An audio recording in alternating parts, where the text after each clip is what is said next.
Good afternoon, ladies and gentlemen. Welcome back to Fokota Television. I know it has been a long time since I did my last video, but today here I am in full force to deliver to you in whatever thing you requested me to do so. For those who are new to this channel, I go by the name Muracha the Great, and as usual, emphasis is always on the great. Welcome to today's topic of discussion, that what next for Kenya. Before I dig in, I would like to thank those people who have been fully participating in supporting our channel, and I will also urge those who have not yet considered subscribing to kindly to do so and to hit on the notification bell so that once I upload a video, they got it in an instant way. Let's just dig in to the topic of discussion of today. First of all, I just want to say thank you, Kenyans, for the maturity you displayed during these 2022 general elections. The Kenyan people maintained peace right from voting to Supreme Court petition. We proved to African continent and the world at large that our democracy has matured and that the Kenyan people now believes in constitutionalism and the rule of law. I would also like to take this opportunity to thank Kenyan politicians for making a bold step. Indeed, to my observation, this election has been based on the foundational of economical mobilization and not under ethnical reference as it used to be. Indeed, this is a credit for the African people from all over the countries in the African continent to imitate. I know not everyone is happy of the outcome of the results. Not everybody is sad to the contrary. The fact there is, we are in a democratic country where the majority has to make a choice which might not be the best, but we all must submit to that.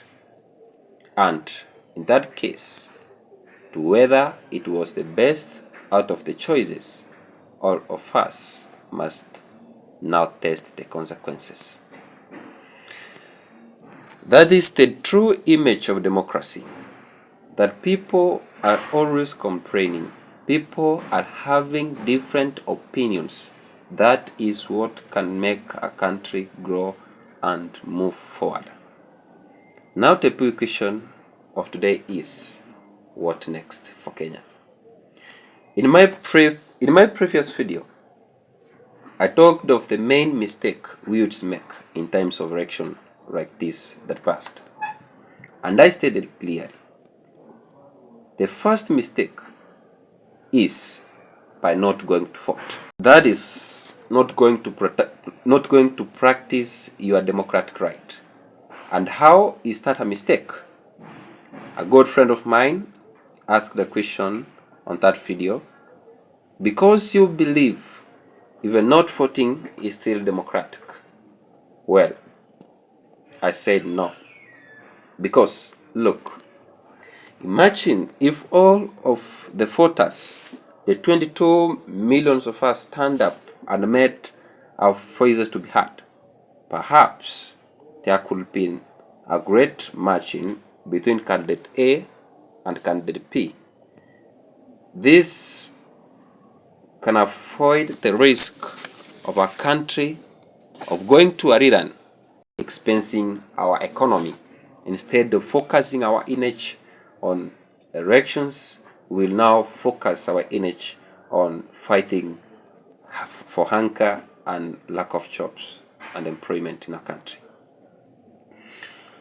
Secondly, this will facilitate reducing of war, because once the margin is bigger, we will have a clear and distinct winner, hence reducing the war that emerges due to the narrow gap of win.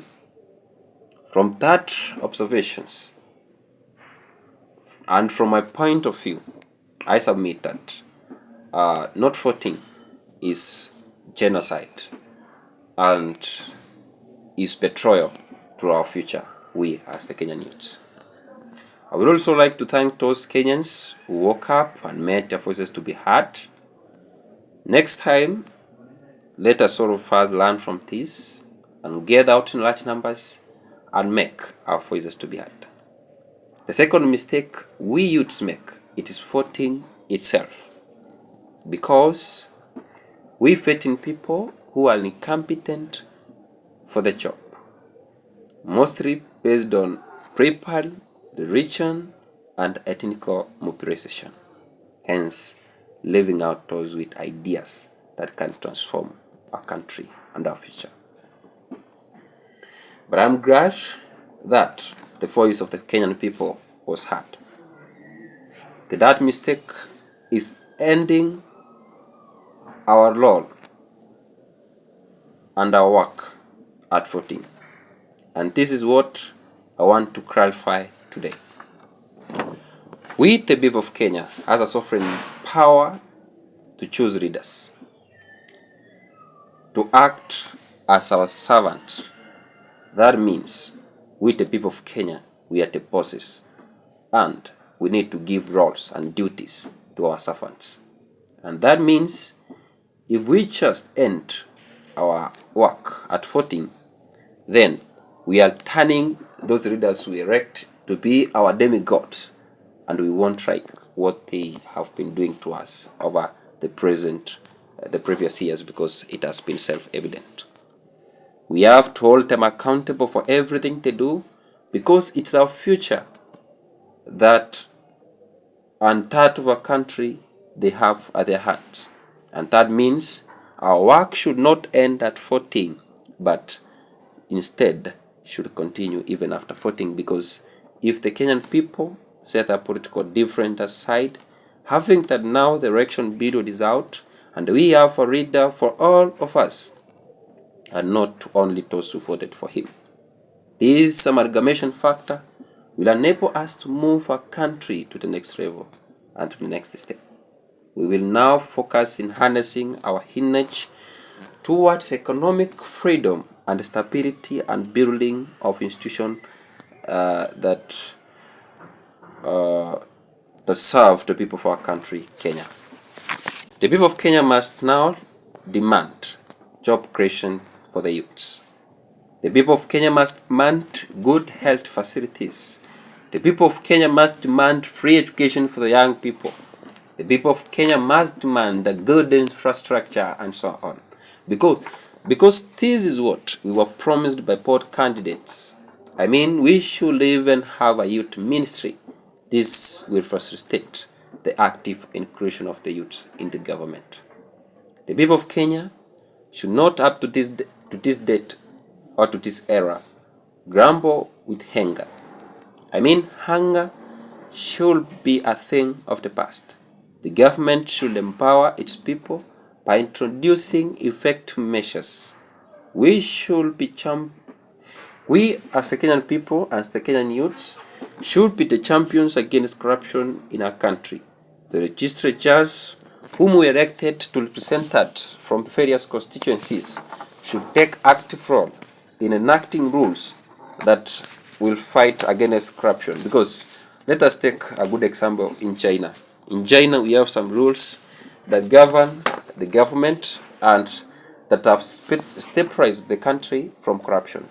I think if our legislators will go and enact rules on the same, we will save our country and we will assist our country to move forward, because we will deal with corruption cases from the judiciary, and the judiciary will have now power so that it can deal with the issues of corruption cases with the speed that is required. I mean, I am a Kenyan and I love my country, and if you do, I'm gonna ask you join our movement for the liberation of our country, Kenya. Lastly, I just want to take this opportunity to congratulate the incoming President of Kenya, His Excellency Dr. William Ruto, and his Deputy Rigathi Gachagua administration. And this is what I would like to see you solve in your term of service. Kindly create jobs for the young people of our country. Youths are really suffering to an extent of running out of our country with degrees to seek for jobs.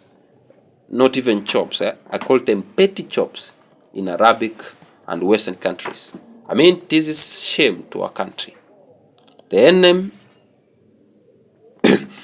image of the youth, if utilized correctly in his country, it is the best for economic development and growth. Because I believe we youths, if given the opportunity, we can deliver to our country.